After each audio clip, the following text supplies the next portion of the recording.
Pidana mengancam, TPA Suwung ditutup total.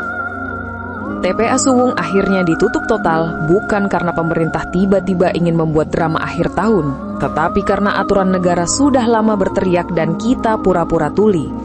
Selama bertahun-tahun, Suwung beroperasi dengan pola open dumping, metode primitif yang sudah dilarang Undang-Undang Nomor 18 Tahun 2008 dan Perda Provinsi Bali Nomor 5 Tahun 2011.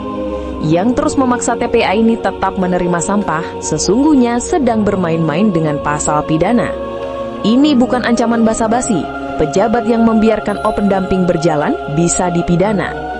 Tidak heran Gubernur Bali Wayan Koster mengeluarkan surat resmi menghentikan pembuangan sampah ke Suwung mulai 23 Desember. Keputusan ini bukan soal suka atau tidak suka, tetapi kewajiban hukum yang bisa menyeret pejabat ke meja hijau jika diabaikan. Ironisnya, ketika hukum sudah jelas dan menjerat, sebagian masyarakat masih asik menyalahkan pemerintah seolah masalah sampah muncul dari udara. Mereka lupa bahwa sampah itu tidak pernah terbang sendiri ke Suwung, kitalah yang mengirimnya. Kita meminta kota bersih, tetapi masih membungkus sampah organik dengan plastik dan membuang sembarangan. Kita ingin solusi canggih, tetapi enggan memilah sampah di rumah. Kita menuntut pemerintah menyelesaikan semuanya, tetapi menolak mengubah kebiasaan buruk. Inilah ironi paling telanjang, sampah menumpuk dari tangan kita, namun suara paling keras justru datang dari orang yang paling malas berubah. Lebih lucu lagi ketika muncul pihak-pihak yang menyerang konsep pengolahan sampah berbasis sumber, seolah itu strategi gagal yang tidak modern. Mereka menuntut alat besar, teknologi mahal dan pabrik yang bunyinya seperti mesin pesawat. Padahal tagihannya nanti akan dibayar dari uang masyarakat. Lihat saja contoh proyek-proyek pengolahan sampah modern yang mangkrak di tempat lain. Waste to energy di Bantar Gebang yang menghabiskan ratusan miliar, tetapi output listriknya tidak setara. Insinerator di Malang dan TPA Supit Urang yang tak pernah mencapai kapasitas optimal. Proyek RDF yang menelan biaya, tetapi gagal karena bahan baku tidak terpilah. Bahkan pabrik pengolahan di beberapa kota yang kini hanya menjadi monumen besi mahal.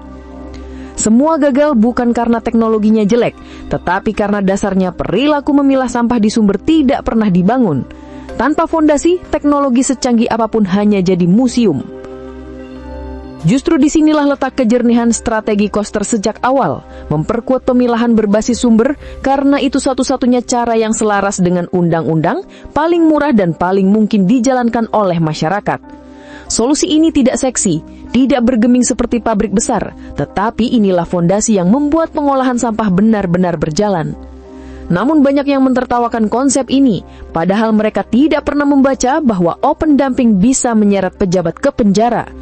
Mereka menyerang strategi yang benar sambil mengabaikan ancaman pidana yang nyata. Ini seperti mengolok-ngolok orang yang mengikuti rambu lalu lintas, padahal polisi sudah berdiri di belakang mereka. Penutupan TPA Suwung hari ini harus menjadi tamparan keras, bukan hanya bagi pemerintah kabupaten kota yang selama ini menggantungkan nasib sampahnya kepada satu titik, tetapi juga bagi kita semua yang gemar menyalahkan tanpa melihat cermin. Jika pemerintah tak menutup Suwung, maka pejabat bisa dipidana. Jika masyarakat tetap tidak memilah sampah, maka krisis akan terus berulang. Dan jika kita masih memilih menyalahkan pemerintah ketimbang memperbaiki diri, maka sejatinya kita bukan hanya penghasil sampah, tetapi juga penghasil masalah.